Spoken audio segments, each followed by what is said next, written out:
Washington, CNN. The commander of the USS Theodore Roosevelt, a U.S. Navy aircraft carrier where an outbreak of the coronavirus has spread to at least 70 sailors, has warned Navy leadership that decisive action is required to save the lives of the ship's crew. We are not at war. Sailors do not need to die. If we do not act now, we are failing to properly take care of our most trusted asset, our sailors, Captain Brett Crozier wrote in a memo to the Navy's Pacific Fleet. 3 U.S. defense officials have confirmed to CNN. The spread of the disease is ongoing and accelerating, he added. Decisive action is required. Removing the majority of personnel from a deployed U.S. nuclear aircraft carrier and isolating them for 2 weeks may seem like an extraordinary measure, he wrote in the memo.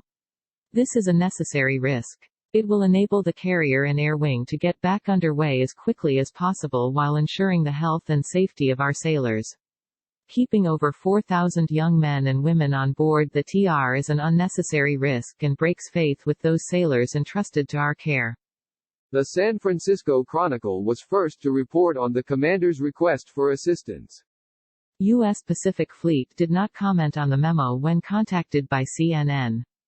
The commanding officer of the Theodore Roosevelt alerted leadership in the Pacific Fleet on Sunday evening of continuing challenges in isolating the virus, a U.S. Navy official told CNN.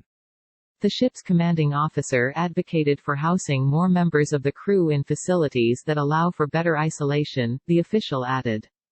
A second Navy official said that the number of coronavirus cases on board the aircraft carrier had surpassed 70 as of Tuesday morning, added that the Navy expected that figure to increase. The outbreak seems to be escalating rapidly. A week ago the Pentagon confirmed 3 sailors on the Roosevelt had tested positive and that number had risen to 25 2 days later.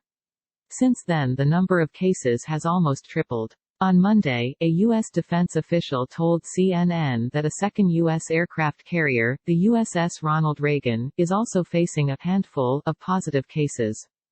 Acting Navy Secretary Thomas Modly told CNN's John King Tuesday that he was aware of the letter and that the Navy was working to get the sailors off the ship.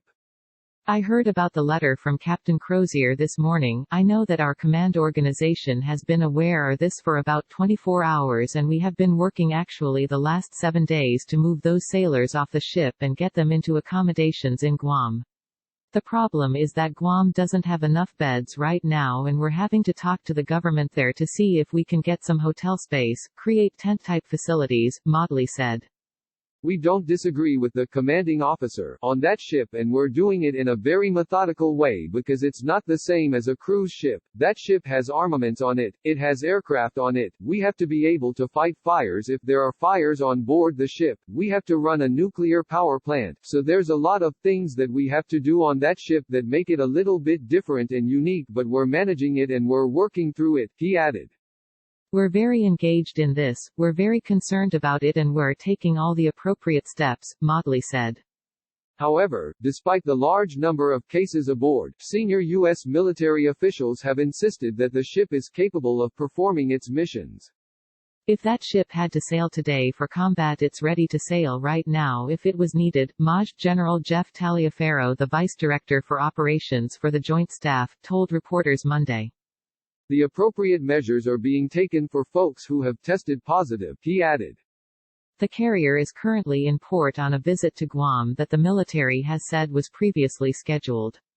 Crozier struck a more optimistic tone in a post on the ship's Facebook page on Monday, saying that sailors are in good spirits and are facing this new challenge with a level of professionalism that I have come to expect from such an amazing and resilient team.